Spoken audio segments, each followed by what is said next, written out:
తాజా సమాచారం కోసం 95 న్యూస్ ఇప్పుడు యాప్ లో మీ ముందుకు వచ్చింది.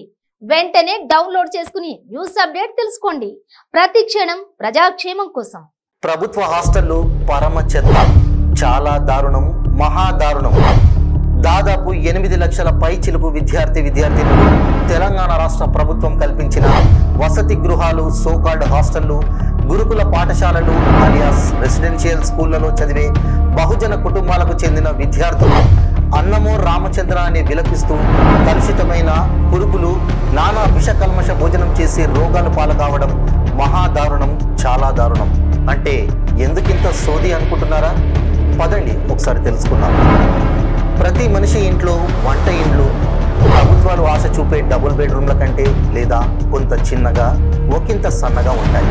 ఆ వంటింట్లో చాలా రకాల కూరగాయలు, ఆకుకూరలు, మరికొన్ని వంటింట్లలో మధుర ఫలాలు, మామిడి, ద్రాక్ష, సపోటా, అరటిపండు లాంటి ఫలాలు చాలానే ఉంటాయి. మన ఇంట్లో పిల్లలకు ఇంతటి పోషకాలు ఉన్న ఆహారం అందిస్తున్నాం కదా.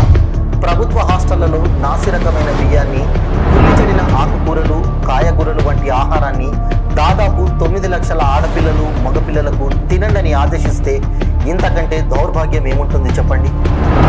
ఈ విషయంపై ప్రస్తావన ఎందుకంటే గత బీఆర్ఎస్ ప్రభుత్వం 7 ఏళ్లు కాదు 10 ఏళ్లుగా ప్రభుత్వ హాస్టళ్ల, గురుకుల పాఠశాలలకు సంబంధించిన మెస్ ఛార్జీలను పెంచుతామని చెబుతూ వచ్చి చేతులెత్తేసిందనే కంటే ప్రజా సంక్షేమం పట్టించుకోలేదని చెప్పాలి.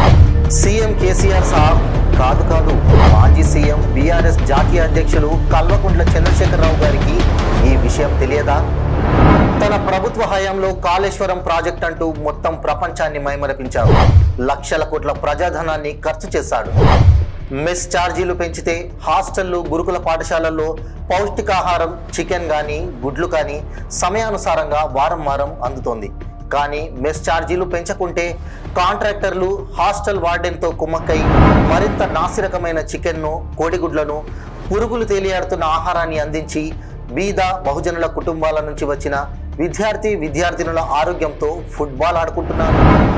ఈ దుస్థితి నుంచి లక్షలాది మంది పేద విద్యార్థులు ఆశ్రయించి చదువుకుంటున్న ప్రభుత్వ హాస్టళ్లు, గురుకుల పాఠశాలలను ప్రక్షాళన చేయాలని విద్యార్థులే కాదు వారి తల్లిదండ్రులు కూడా కోరుకుంటున్నారు. కొత్తగా కొలువైన రేవంత్ రెడ్డి కాంగ్రెస్ ప్రభుత్వానికి ఇదే మా మనవి.